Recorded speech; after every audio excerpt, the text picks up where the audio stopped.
Bonjour my friends, I'm Frankie and welcome to Club Foodie Tips and Tricks. Simple syrup is used not only for mixing drinks, but also for baking and cooking.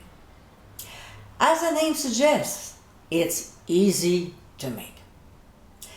Besides the common one, which is sugar and water, I told you it's simple, there's also other syrup flavors that can be made for recipes. Here's one. So my friends, let's get cooking.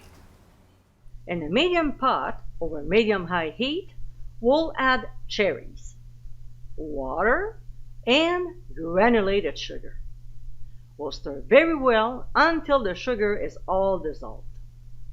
As soon as it starts simmering, we'll reduce the heat to medium-low and let it simmer gently for 20 minutes.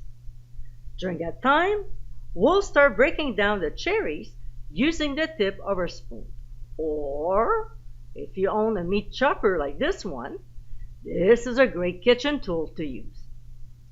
When cooking time is up, we'll remove from the heat and let the mixture sit for 10 minutes before transferring it to a fine sieve sitting over a bowl. Using the back of a spoon, we'll press down on the fruit to extract as much juice as we can. Don't throw the cherries out and eat them.